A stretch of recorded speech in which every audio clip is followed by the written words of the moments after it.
शाख जी आबाद करण, शाख जी तरक्याती कम में नाक़िस मटीरियल इस्तेमाल करण तोड़े ॿियनि मसइलनि ख़िलाफ़ एहतजाजी मुज़ाहिरो कयो। तफ़सील लाइ ॾिसूं था हीअ रिपोर्ट। नाज़रीन, जीअं त हींअर असां मौजूदु आहियूं मनड़ो भर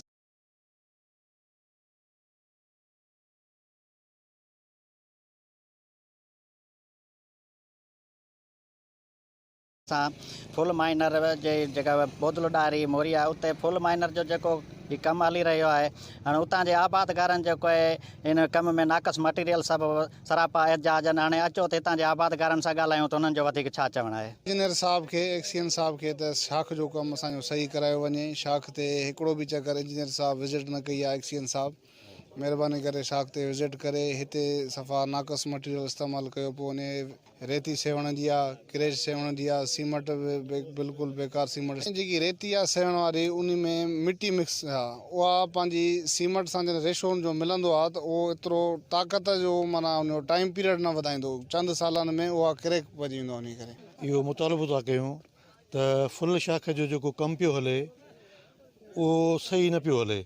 जीअं मुड खां वठी लाइनिंग जेकी हिननि जी आहे उहा सही न पिया खयूं अचनि। जीअं हिनखे असां चयो त बाबा लाइनिंग सही कयो त हीअ वरी असांखे चवनि था त न असां पुछड़ी खां बि कमु शुरू था कयूं। असां हिनखे था चऊं त शुरू खां वठी जीअं कमु हलंदो पियो अचे तव्हां लाइनिंग सही कयो। उन खां अॻु में जिते जिते पाणी आहे डिवाटरिंग सही कयो।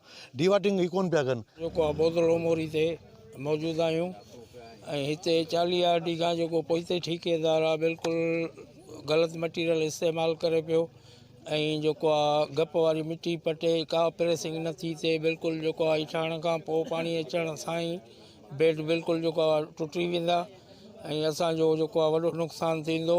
त मुंड खां वठी पुछड़ी ताणी जेके बि आबादगार आहियूं सभु पाण में यकजस्ती आहे, हिकिड़ा ई आहे। को बि असां में इतफ़ाक़ को बि ॿियाई कोन्हे का। असांजो इहो ई मौक़िफ़ आहे त जीअं मुंड खां वठी लेवलिंग में जीअं शाख वञे थी तीअं उनखे हुअणु खपे कि सभु शाखूं ईअं ई पकियूं वयूं आहिनि जीअं वञनि पियूं। ऐं हींअर असांजे शाख जे हींअर मथे मुंड ते को वॻड़नि बिरादर गॾियल ज़मींदारनि एहतिजाज कयो असां ते पाणी न चढ़ंदो। उन्हनि खे मुनो फुट खनि उन्हनि खे ॾिनो अथनि।